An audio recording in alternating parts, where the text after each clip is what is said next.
Suspense. Tonight's Suspense brings you an all-star cast of Hollywood's finest radio players in 100 in the Dark.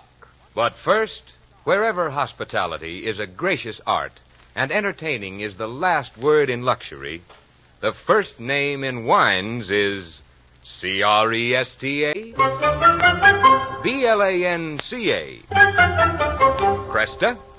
Blanca. Cresta Blanca. Cresta Blanca. Yes, that's Cresta Blanca wines, a symbol of perfect taste, of gracious living.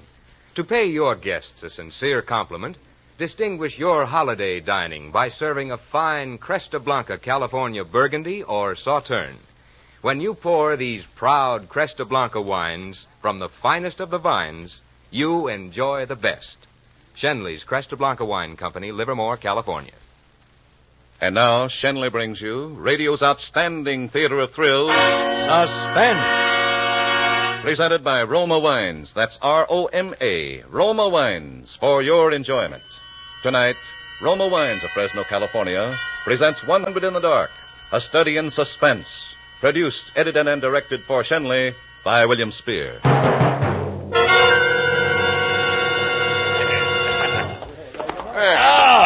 Oh, that was a fine meal indeed. Me for the club any time. Here. You can all sit here, Queenie. Oh, yes. If you'll just draw up that chair for Mr. Peters. There you are, Peters. Thank you. Do you all know Peters? Oh, this is Mr. Steingall. How do you do? Glad to know you. Mr. DeGalia. I believe we've met. Yes, how are you? You know each other. And the one who drew up your chair, Mr. Rankin. All Thanks right. for the chair. Well, I guess we're all acquainted. Now, to get back to our table discussion. Oh, yes. Oh, how about some coffee? All of us, eh? Oh, fine. Oh, John. Well, now, Steingall, as I said, there are only half a dozen stories in the world. What is more to the point, there's every... Yes, sir? Yeah? Oh, yes, coffee, John. Anything else, anybody? No, not from me. I don't think I care for that. Yes, sir. Now, where was I? Oh, yes. Human relations are so simple and yet so fundamental that they can be eternally played upon, redressed and reinterpreted in every language, in every age. They remain inexhaustible in the possibility of variations. Well, that's true, of course. Yeah, well, that's very possible. Well, now, But you... take the eternal triangle. 2 men and a woman, or 2 women and a man. Its variations extend into the thousands. That right, Rankin? Well, in a way, yes. But Oh, yes, coffee. Yes, just set them right down. I'm there, afraid John. we can't see eye to eye, Queenie. Mhm. Now, I believe there are situations, original situations, that are independent of your human emotions. They Yes? exist just because they are situations. Accidental and nothing else. Now, as for instance. Well, I'll cite just an ordinary one that happens to come to my mind. Well? Now, you take in a group of 5 men, such as we are here. Well? A theft takes place. A theft. One man is the thief. Which one? Now, I'd like to know what emotion that interprets. And yet it certainly is an original theme. It's at the bottom of a whole literature. Not safety at all. Detective story. I could answer that the certainly. situation you give can be traced back to the commonest of human emotions, curiosity. I think when he has you there, Rankin. Yes. Why, the whole art of a detective story consists in the statement of the problem. Why, anyone can do it. I can do it. Steingall can do it. Well, I don't Rankin, I believe even you can Yeah, do it. thank you. The solution doesn't count. It's usually banal. It should be prohibited. What interests us is, can we guess it? Yeah, I suppose that's true. Now, every crime expresses itself in the terms of the picture puzzle that you feed to your 6-year-old. It's only the variation that is interesting. The well-known instance of the visitor at a club and the rare coin, for example. Of course, you all know that one. No, I don't. It's very well known. Seems a distinguished visitor is brought into a club. Dozen men, say, present at dinner, long table. Conversation finally veers around to curiosities and relics. One of the members then takes from his pocket what he announces as one of the rarest coins in existence. Passes it around the table. Coin travels back and forth. Everyone examines it. And the conversation goes to another topic. Say, the influence of the automobile on civilian life, or some other such intellectual club topic, you know. All at once, the owner calls for his coin. And it's nowhere to be found. Yes, precisely. Everyone looks at everyone else. First, they suspect a joke. Then it becomes serious. The coin is immensely valuable. Now, who has taken it? The owner, as a gentleman, does the correct idiotic thing, of course, laughs. Says he knows someone is playing a practical joke on him, and that the coin will be returned tomorrow. Now, the others refuse to leave the situation so. One man proposes they all submit to a search. Everyone gives his consent until it comes to the stranger. I refuse to allow my person to be searched, says he. He's very firm, very proud, very English. And I refuse to give the reason for my action. Well, there's another silence. The men eye him and then glance at one another. Now, what's to be done? Nothing. Oh, nothing. There is etiquette, that magnificent inflated balloon. The visitor evidently has the coin, but he is their guest and etiquette protects him. Now, nice situation, eh? Well, the table is cleared. A waiter removes a dish of fruit, and there, under the ledge of the plate, where it had been pushed, is the coin. Yeah, well, I heard Yes, of course, banal explanation. I know. Solutions always should be. At once, everyone is profuse with apologies. Whereupon the visitor rises and says, now, I can give you the reason for my refusal to be searched. There are only 2 known specimens of the coin in existence, and the second happens to be here in my vest pocket. Of course, the story is very well invented, but the turn to it is very nice indeed. Well, I like that story, I know, but the ending, though, is too obvious to be invented. Think so? The visitor should have had on him not another coin, but something absolutely different. Something, destructive, say, to a woman's reputation. Oh, dear. And a great tragedy should have been threatened with the casual misplacing of the coin. I've heard the same story told in a dozen different ways. Oh, it's happened 100 times. It must be continually happening. I know one extraordinary instance. In fact, the most extraordinary instance of this sort I've ever heard. Why, Peters, you rascal. I see you've quietly been letting us dress the stage for you. Well, it's not a story that'll please everyone, Oh, why not? because you'll want to know what no one can ever know. It has no conclusion, then, huh? Yes and no. As far as it concerns a woman, however, quite the most remarkable woman I've ever met, the story is complete. It concerns a woman. A woman. And a crime. A crime of thievery, such as we've been discussing, eh? A crime of thievery, yes. Quite a story. I think, yes, I have just time before I catch my train to tell it to you.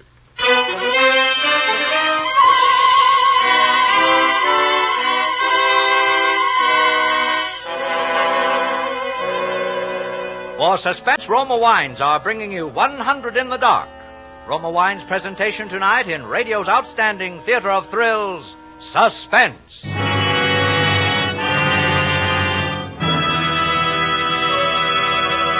Suspense, radio's outstanding theater of thrills, is presented by Roma Wines. That's R-O-M-A, Roma Wines, selected for better taste from the world's greatest reserves of fine wines. Next week, Americans everywhere will celebrate Thanksgiving, and in millions of homes, families and friends will give a toast of thankfulness with better tasting Roma California wines. That's because Roma wines are America's favorite wines for festive occasions as well as everyday enjoyment. No matter what you're planning for Thanksgiving dinner, there's a fine Roma wine to make every morsel a taste delight. Glorify the flavor of your turkey with golden-hued, delicate Roma Sauterne.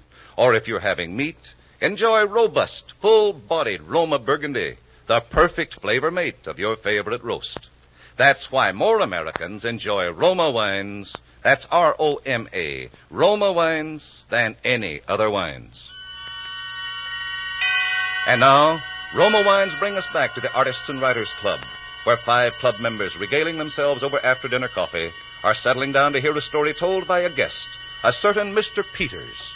His is a narrative well calculated to keep his listeners in suspense.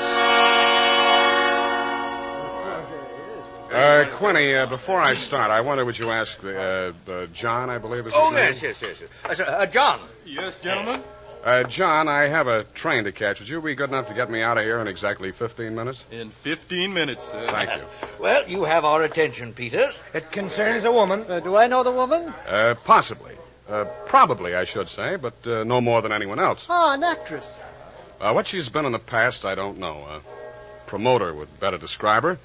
A very feminine woman, and yet, as you shall see, with an unusual, instantaneous masculine power of decision. Oh, Peters, you're destroying your story. Your preface will bring an anticlimax. You shall be the judge. Of course, it should be particularly interesting to you because I believe most of you are acquainted with the people involved. Oh, really? The names I shall use, of course, are disguises.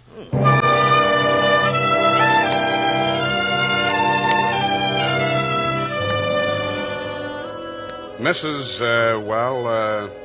Rita Kildare inhabited a charming bachelor girl studio, very elegant of the duplex pattern, in one of the buildings just off Central Park West.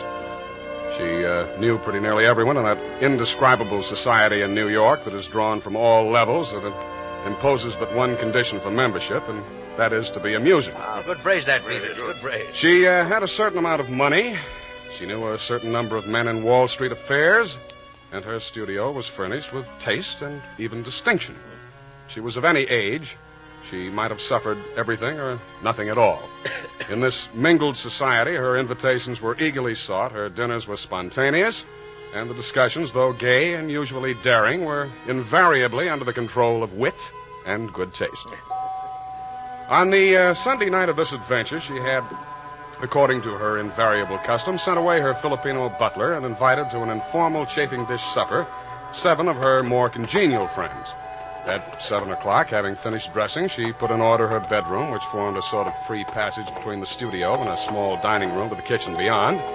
Then, going into the studio, she struck a match and was about to light the candlesticks which illuminated the room, when the bell rang, and a Mr. Flanders, a broker, compact, nervously alive, well-groomed, was waiting as she opened the door. Well, you're early. On the contrary, dear lady, you are late. Well, in any case, hello, and come on inside. Here, let me take your things. Thank you. I'm the first, I suppose. Of course. And since you are, you can be a good boy and help me light the candles. Delighted. Who's to be here tonight? The Enos Jacksons. Oh, I thought they were separated. Not yet. How interesting. Only you, dear lady, would dream of serving us a couple on the verge. Well, it is interesting, isn't it? Assuredly. Where did you know the Jacksons? Through the Warings. Jackson's a rather doubtful person, isn't he? Let's call him a very sharp lawyer. Oh? They tell me, though, he's been gambling pretty much in deep. Oh, how about yourself? Who, me? I'm a bachelor, and if I lose my shirt, it makes no difference. Oh, is that possible? Probable, even. Who else is coming? Oh, Maud Lyle. You know her. No, I don't think so. You do, too. You met her here some time ago. A journalist. Oh, yes, I'd forgotten. Mr. Harris, a clubman, is coming. And the Stanley Cheevers. The Stanley Cheevers? Uh-huh. Are we going to gamble? Well, don't tell me you object. Oh, certainly not. Only the Cheevers, they play quite a game. Well united, and they have an unusual streak of good luck. Say, by the way, it's Jackson, isn't it, who's so attractive to Mrs. Cheevers? Quite right. Well, what a charming party. Mm-hmm. And where does Maud Lyle come in? Oh, don't joke. She's in a desperate way. And young Harris? Oh, he used to make the salad and cream the chicken. I see the whole party. I, of course, am to add the element of respectability. Of what? I apologize. That's better. No one, of course, knows who's coming. No one, of course.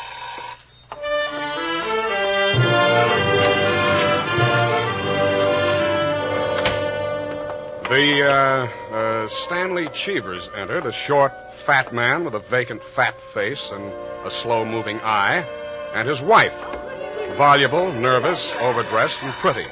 Mr.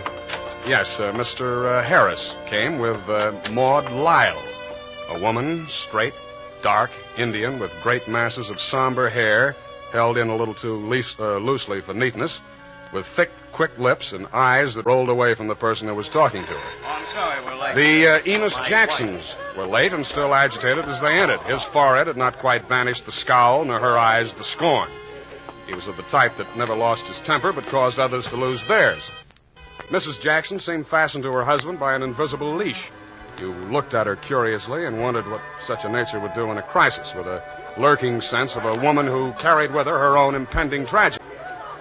As soon as the company had been completed and the incongruity of the selection had been perceived, a smile of malicious anticipation ran the rounds, which the hostess cut short. Well, now everyone is here. This is the order of the night. You can quarrel all you want. You can whisper all the gossip you can think of about one another. But everyone is to be amusing. Also, everyone is to help with the dinner, if you please. Nothing formal and nothing serious. We may all be bankrupt tomorrow, divorced, or dead. But tonight we'll be gay. That is the invariable rule of this house. Now, me for the cooking apron. Harris, you're to go into the kitchen and bring in the hors d'oeuvre. Right you are. May I be of any help? Oh, thank you, Maud, darling, of course. Mrs. Cheever, yes, you might come along, too. Oh, do you want me?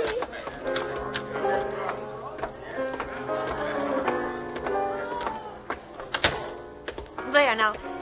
Oh, but, darling, please tie me up and back, will you? Oh, yes. There you are. Fine, thank you. Now, to get these rings off.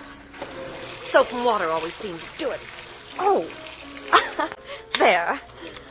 There we are. Rings are so beautiful. Oh, thank you. They're very nice. But there's only one that's very valuable. The sapphire.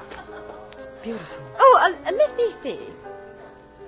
Oh, it must be very valuable. Mm-hmm. It cost $10,000 6 years ago. It's been my talisman ever since. For the moment, however, I am cook. Wait, are you going to leave the rings out like that? Of course, silly. Temptation, you know. Oh. Now I am the cook. Maud Lyle, you are scullery maid. Harris is the chef, and we're all under his orders. Mrs. Cheever, did you ever peel onions? Good heavens, no. There are no onions to peel. All you have to do is help set the table. Well...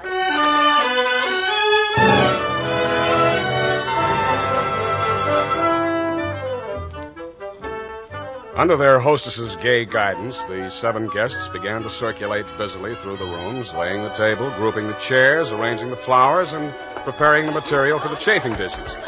Mrs. Kildare in the kitchen ransacked the icebox and with her own hands shredded the chicken and measured the cream. Flanders? Oh, please. Flanders, here, Yes? carry this in carefully. Now, don't... I'll guard it with my life. Good boy. Oh, Cheever, stop watching your wife and put that salad bowl on the table. Everything ready, Harris? All set. Good. All right now. Everyone sit down. I'll be right in.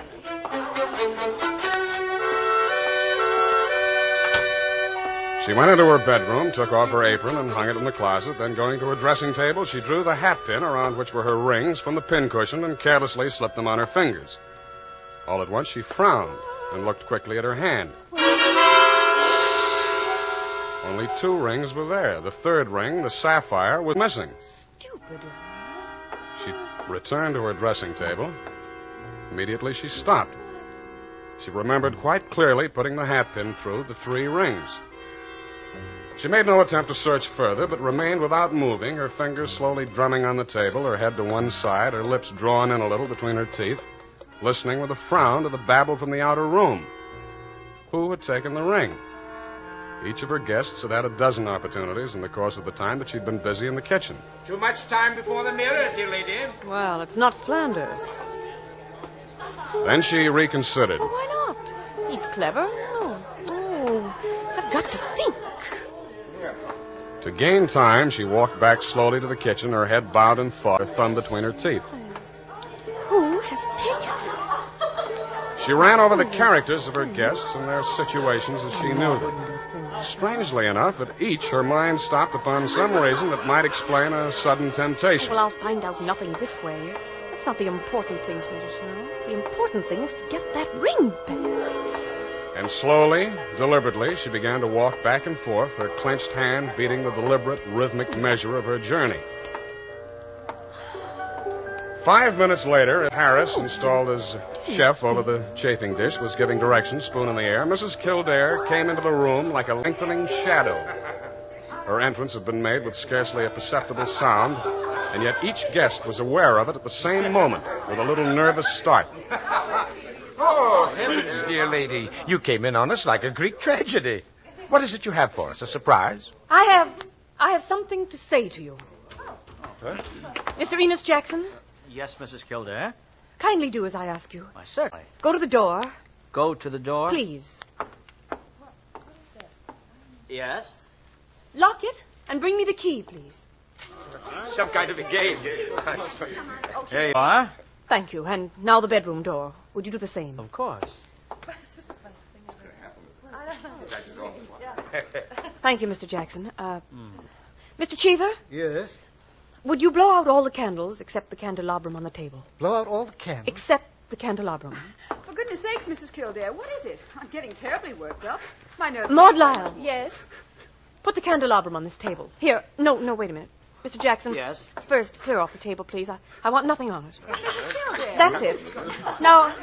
Now, please, put down the candelabrum.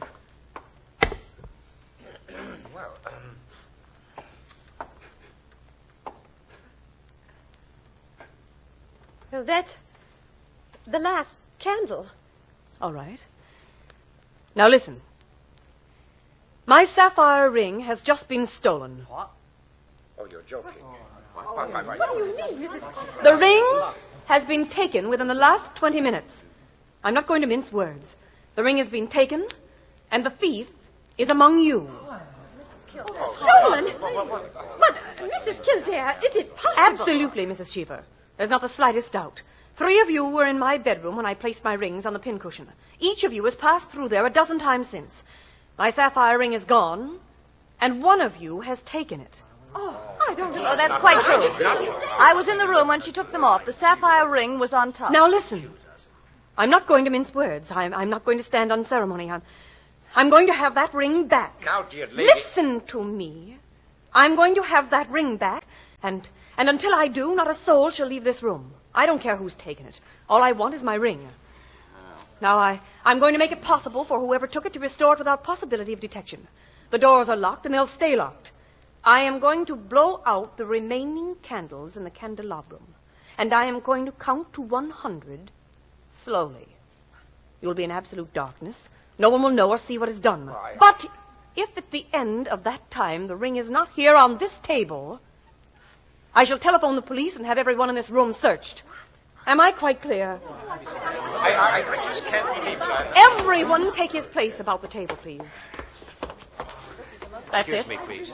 That will do very nicely. Now, I will blow out the candles and count 100. No more, no less. Remember, either I get that ring, or everyone in this room will be searched.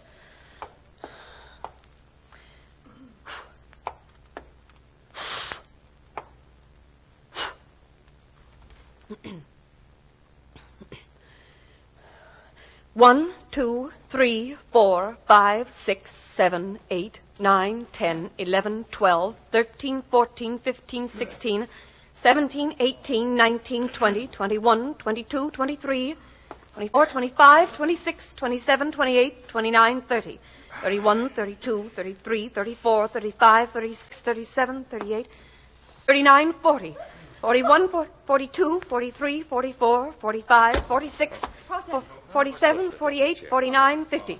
51, 52, 53, 54, 55, 56, 57, 58, 59, 60, 61, 62, 63, 64, 65, 66, 67, 68, 69, 70.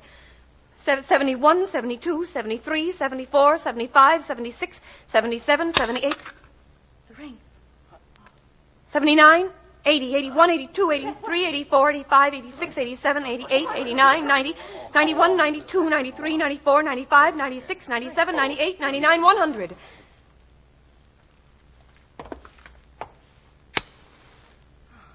Mr. Cheever, you may give it to me. Well, now that that's over, we can have a very gay little supper. Harris, will you please help me light these candles?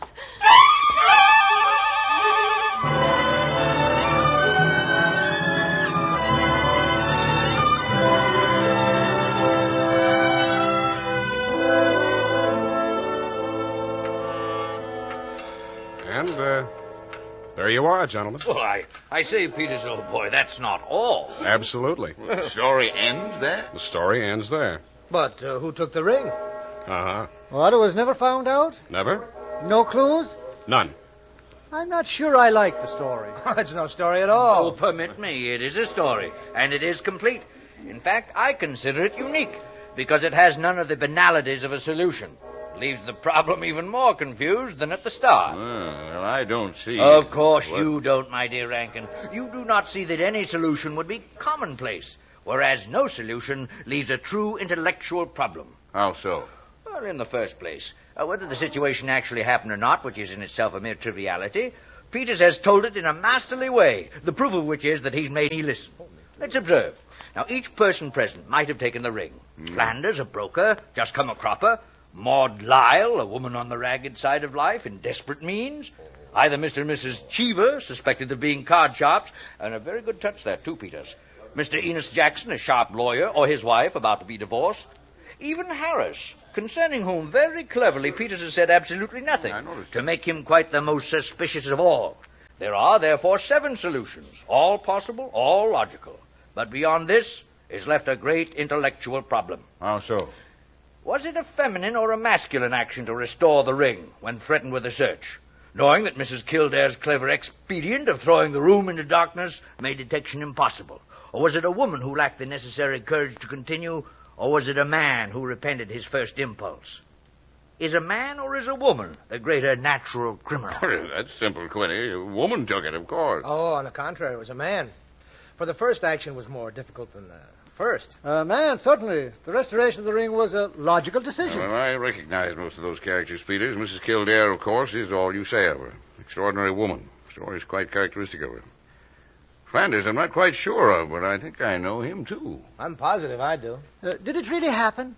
Exactly as I've told it. The only one I don't recognize is Harris. Your humble servant. What? You, Peters? You were there? I was there. Pardon me, gentlemen. Oh, yes, what is it, John? Mr. Peters, sir, your train. You told me to remind you. Oh, yes, thank you. I didn't know it was so late. Will you gentlemen pardon me? Yes, of course, Peters.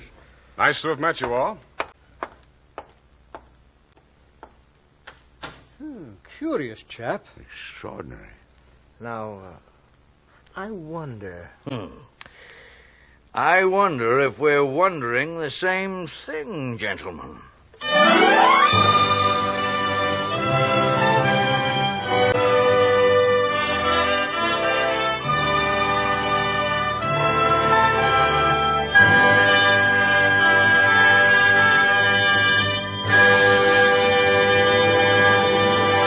Suspense. And so closes 100 in the Dark. Peters was played by Howard Duff, and the other club members were Joseph Kearns, Frank Albertson, John McIntyre, Dick Ryan, and Horace Willard. Teresa Marshall was Rita Kildare, and at her party were Jeanette Nolan, Wally Mayer, Mary Jane Croft, Jerry Hausner, and Grace Gillern. Tonight's study in suspense, presented by Roma Wines. That's R-O-M-A, Roma Wines, America's favorite wines. If you could see how Roma California wines are grown, you'd understand why they are America's favorite wines. First, you'd see how Roma selects and presses only the choicest grapes.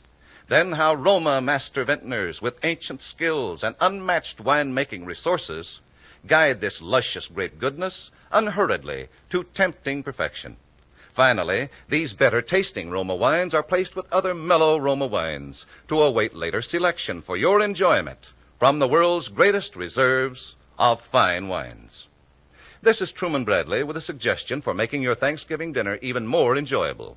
Top off the meal with glasses of fruity Roma Port. Roma Port is a truly distinguished entertainment wine, ruby red, full-bodied, clear as a bell. Be sure to ask for Roma. That's R-O-M-A, Roma Wines, America's largest selling wines. Thank you. Tonight's suspense radio play was adapted by Jack Fink for a short story by Owen Johnson. Suspense. Produced and directed by William Spear for the Roma Wine Company of Fresno, California. This is CBS, the Columbia Broadcasting System.